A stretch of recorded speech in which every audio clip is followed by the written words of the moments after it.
Well, we can ask ourselves what the purpose of an educational system is. And of course, there are sharp differences on this matter.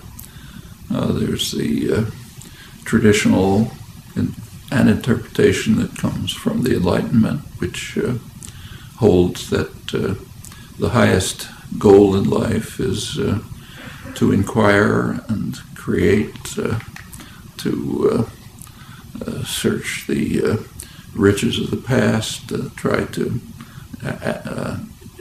internalize the parts of them that are significant to you, carry that quest for understanding further in your own way. Purpose of education, from that point of view, is just to help people determine how to learn on their own. It's you, the learner, who is going to achieve in the course of education, and it's really up to you what you'll master, where you'll go, how you'll use it, how you'll go on to produce something new and exciting for yourself, maybe for others. That's one concept of education. The other concept is essentially indoctrination. People have the idea that from childhood, young people have to be placed into a framework in which they'll follow orders, accept existing frameworks, not challenge, and so on. And this is often quite explicit. So, for example, after the activism of the 1960s, there was great concern across much of the educated spectrum that young people were just getting too free and independent, that the country was becoming too democratic, and so on. And in fact, there's an important study on what's called the crisis of democracy, too much democracy, arguing that claiming that there are certain institutions responsible for the indoctrination of the young.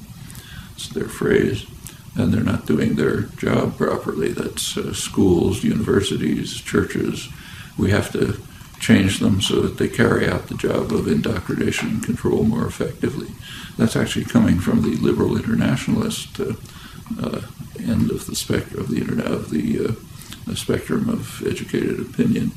And in fact, since that time, there have been many measures taken to try to turn the educational system towards more control, more indoctrination, more vocational training, imposing a debt which traps students, young people, into a life of conformity and so on. That's the exact opposite of the what I refer to as the tradition that comes out of the Enlightenment. And there's a constant struggle between those. In the colleges, in the schools, do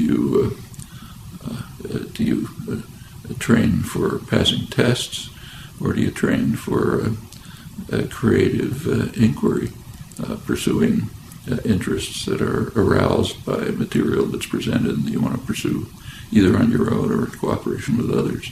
And this goes all the way through up to graduate school and research. Just two different ways of looking at the world. When you get to a research institution like the one we're now in, at the graduate level, it essentially follows the Enlightenment tradition. In fact, science couldn't progress unless it was based on inculcation of the urge to challenge, to question doctrine, question authority, search for alternatives, use your imagination, act freely under your own impulses. Cooperative work with others is constant, as you can see just by walking down the halls. That's, in my view, what an educational system should be like down to kindergarten. But there's certainly are powerful structures in the society which would prefer people to be indoctrinated, conform, not ask too many questions, be obedient, fulfill the roles that are assigned to you, and don't try to shake systems of power and authority. Those are choices we have to make, either as people, wherever we stand in the educational system, as students, as teachers, as people on the outside trying to help shape it in the directions in which we think it ought to go.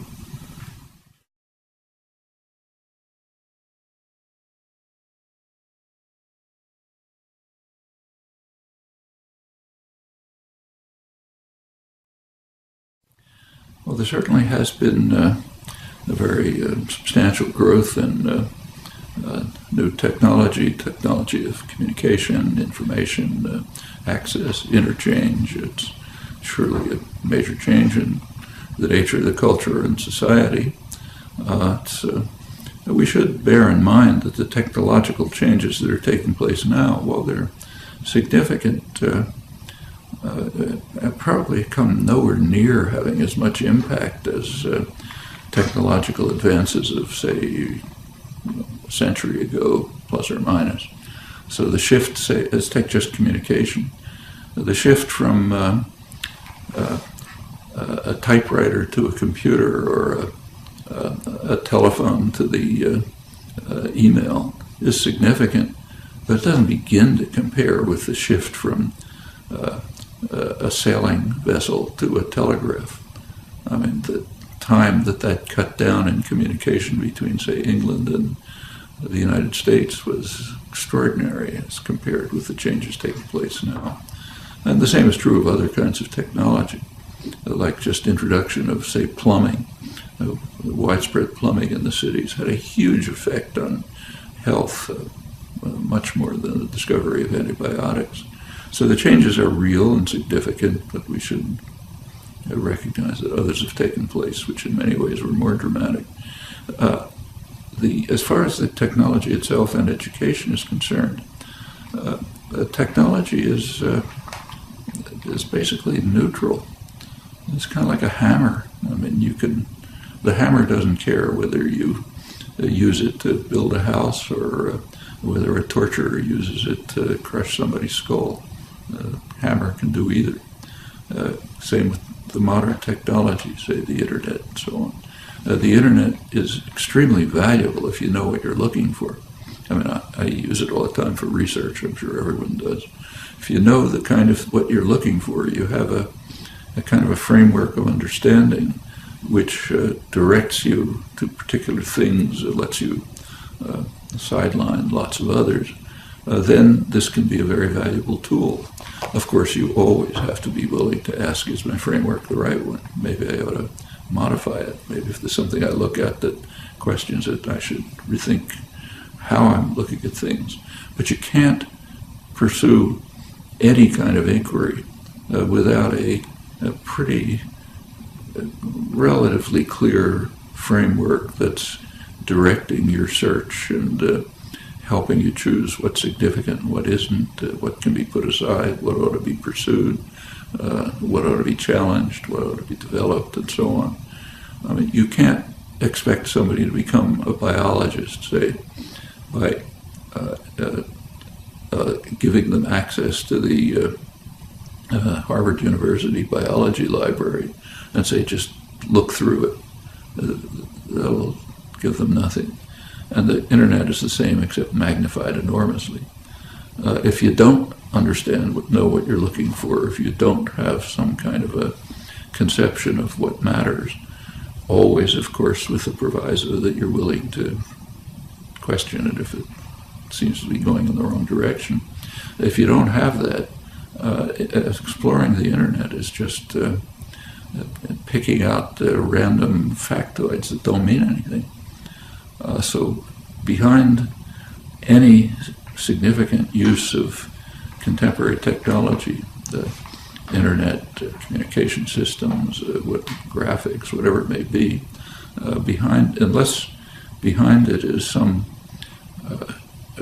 well-constructed directive conceptual apparatus, it is very unlikely to be helpful. It may turn out to be harmful. For example, a random exploration through the internet turns out to be a cult generator. You pick up a factoid here and a factoid there, and somebody else reinforces it, and all of a sudden you have some crazed picture which has some factual basis but nothing to do with the world. You have to know how to evaluate, interpret, and understand. Say biology again, the person who wins the Nobel Prize in biology is not the person who read the most journal articles and took most notes on them. It's the person who knew what to look for. And cultivating that capacity to seek what's significant, always willing to question whether you're on the right track. That's what education is going to be about, whether it's using computers and the internet or pencil and paper and books.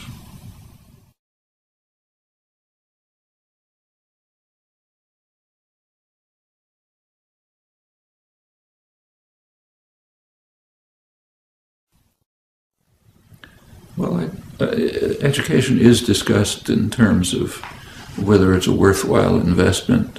Does it create human capital that can be used for economic growth and so on? That's a very strange, it's a very distorting way to even pose the question, I think. Do we want to have a society of free, creative, independent individuals able to appreciate and gain from the cultural achievements of the past and to add to them? Do we want that? Or do we want people who can increase GDP? They're not necessarily the same, they're not the same thing. And an education of the kind that, say, Bertrand Russell, John Dewey, and others talked about, that's a value in itself. Whatever impact it has on the society, it's a value because it helps create better human beings. After all, that's what an educational system should be for. On the other hand, if you want to look at it in terms of costs and benefits, take the new technology that we were just talking about. Where'd that come from? Well, actually, a lot of it was developed right where we're sitting. Down below where we now are was a major laboratory back in the 1950s, where I was employed, in fact, which was had lots of scientists, engineers, people of all kinds of interests, philosophers, others, who were working on developing the basic character of and even the basic tools of the technology that is now common. Computers and the internet, for example, were pretty much in the public sector for decades, just funded in places like this, where people were exploring new possibilities that were mostly unthought of, unheard of at the time. Some of them worked, some didn't. The ones that worked were finally converted into tools that people can use. That's the way scientific progress takes place. It's the way cultural progress takes place generally. Classical artists, for example, came out of a tradition of craftsmanship that was developed over long periods with master artisans, with others, and sometimes you can rise on their shoulders and create new marvelous things. But it doesn't come from nowhere if there isn't a lively cultural and educational system which is geared towards encouraging creative exploration, independence of thought, willingness to challenge, to cross frontiers, to challenge accepted beliefs and so on. If you don't have that, you're not going to get the technology that can lead to economic gains, though that I don't think is the prime purpose of cultural enrichment and education as a part of it.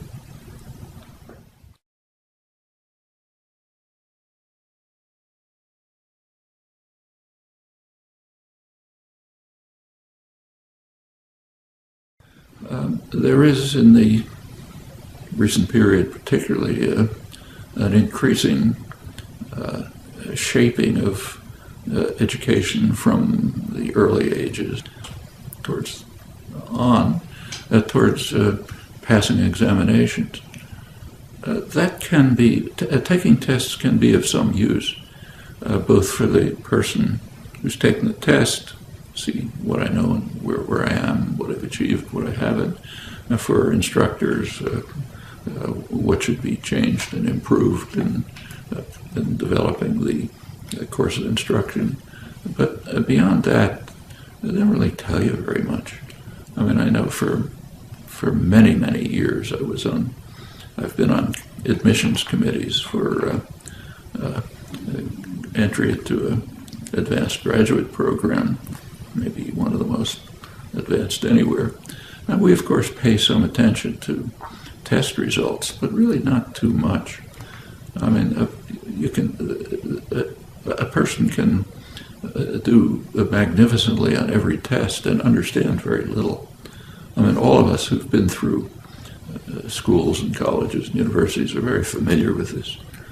You can be assigned,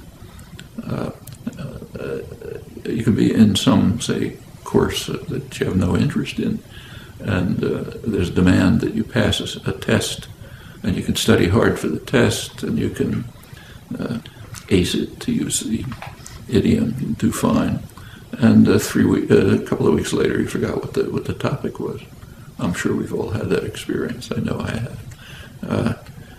It can be a useful device if it contributes to the constructive purposes of education. If it's just a set of hurdles you have to cross, it can turn out to be not only meaningless, but it can divert you away from things you ought to be doing.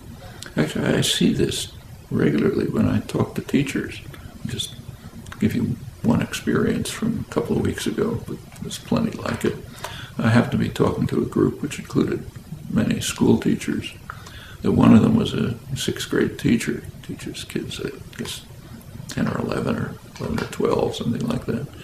She came up to me afterwards, and I'd been talking about these things, and she told me that of an experience that she had just had in her class. After one of the classes, a little girl came up to her and said she was really interested in something that came up, and she asked how she could the teacher give her some ideas about how to look into it further. And the teacher was compelled to tell her, I'm sorry, but you can't do that. You have to study to pass this national exam that's coming. That's going to determine your future. The teacher didn't say it, but it's going to determine my future, like whether I'm rehired and so on. The system is geared to getting the children to pass hurdles, but not to learn and understand and explore. Now, that child would have been better off if she had been allowed to explore what she was interested in, and maybe not do so well in the test about things she wasn't interested in. And they'll come along when they fit into her interests and concerns. And so a test, I don't say that tests should be eliminated. They can be a useful educational tool, but ancillary, something that's just helping improve for ourselves, for instructors and others, what we're doing, and tell us where we ought to be moving. But they don't even, passing tests doesn't begin to compare with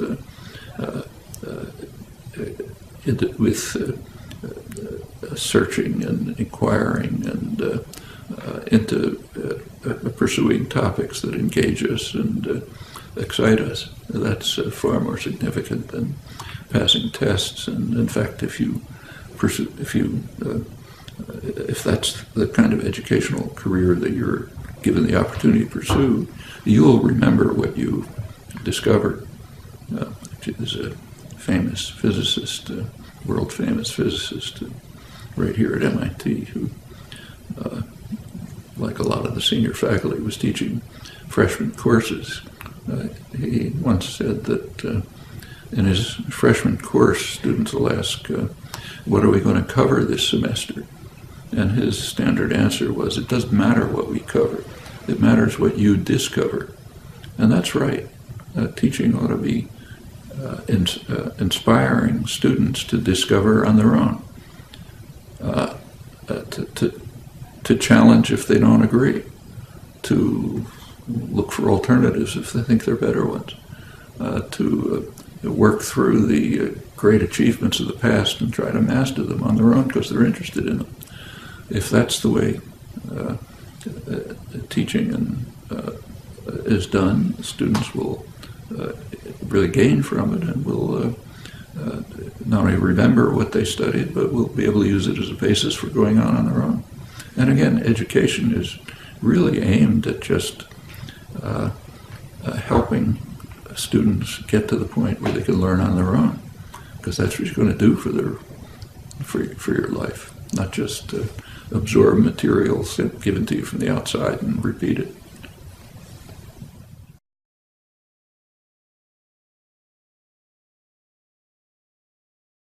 And this is often quite explicit.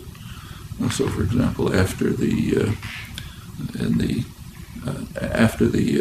activism of the 1960s, there was great concern across much of the educated spectrum that young people were just getting too free and independent, that the country was becoming too democratic and so on. And in fact, there's an important study on what's called the crisis of democracy, too much democracy, arguing that claiming that there are certain institutions responsible for the indoctrination of the young nation, and it's really up to you what you'll master, where you'll go, how you'll use it, how you'll go on to produce something new and exciting for yourself, maybe for others. That's one concept of education. The other concept is essentially indoctrination. People have the idea that from childhood, young people have to be placed into a framework in which they'll follow orders, accept existing frameworks, not challenge, and so on. It's their phrase. And they're not doing their job properly. That's schools, universities, churches. We have to change them so that they carry out the job of indoctrination and control more effectively. That's actually coming from the liberal internationalist end of the spectrum of the spectrum of educated opinion. And in fact, since that time, there have been many measures taken to try to turn the educational system towards more control, more indoctrination, more vocational training, imposing a debt which traps students, young people, into a life of conformity.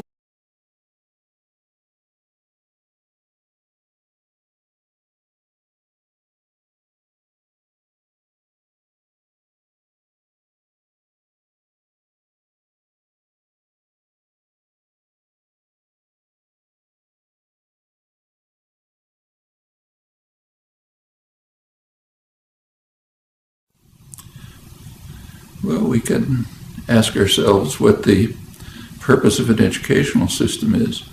And of course, there are sharp differences on this matter. There's the traditional an interpretation that comes from the Enlightenment, which holds that the highest goal in life is to inquire and create, to search the riches of the past, try to internalize the parts of them that are significant to you, carry that quest for understanding further in your own way. Purpose of education, from that point of view, is just to help people determine how to learn on their own. It's you, the learner, who is going to achieve in the course of education.